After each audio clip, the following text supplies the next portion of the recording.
अंगणवाडीच्या विविध प्रस्तावावरून आदित्य तटकरे यांना घेरलं, तर FRS आणि THR वर चित्रा वाघ संतापल्या. तटकरेंचं स्पष्ट उत्तर. Anganwadi 4 March breaking news. तर पाहूया बातमी खालीलप्रमाणे सविस्तर. तत्पूर्वी जर का तुम्ही चॅनलवर नवीन असाल तर चॅनलला लाईक करा, सबस्क्राईब करा आणि समोर बेल लाईक क्लिक करा. नंतर तुम्हाला असेच नवनवीन व्हिडिओ पाहायला मिळतील. अंगणवाडी बांधकामासाठी 15 लाखाचा निधी प्रस्तावित. मंत्री आदित्य तटकरे यांची माहिती. मुंबई राज्यातील अंगणवाडीसाठी राबवल्या जाणाऱ्या स्मार्ट किट खरेदी प्रक्रियेत पारदर्शकता आणि गुणवत्तेचा अभाव असल्याचा मुद्दा आज विधान परिषदेत चांगलाच गाजला. सुमारे 90 कोटी रुपये खर्चून खरेदी केल्या जाणाऱ्या या किटचा दर्जा आणि पुरवठादाराचे रॅकेट पाहता शासन या निर्णयाचा पुनर्विचार करणार का, असा थेट सवाल भाजप गटनेते आमदार प्रवीण दरेकर यांनी सभागृहात उपस्थित केला.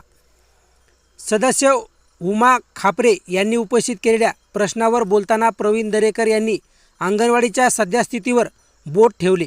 ते म्हणाले की डिजिटल शिक्षणाचे उद्दिष्ट चांगले असले तरी अनेक अंगणवाड्यामध्ये सध्या मूलभूत सुविधाही उपलब्ध नाहीत.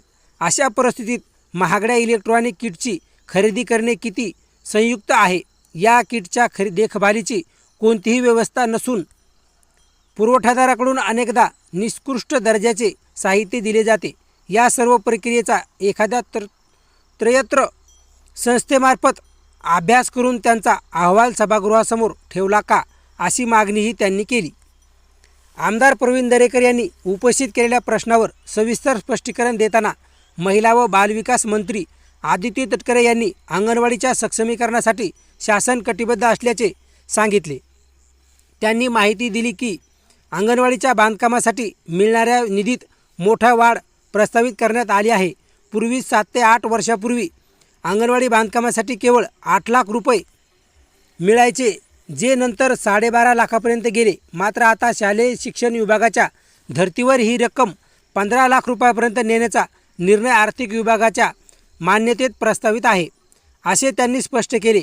याशिवाय खरेदी प्रक्रियेतील विलंबाबाबत बोलताना तटकरे म्हणाले की जिल्हा परिषद स्तरावरील बांधकाम विभागामार्फत प्रचलित नियमानुसारच विविध टेंडर प्रक्रिया राबवली जाते.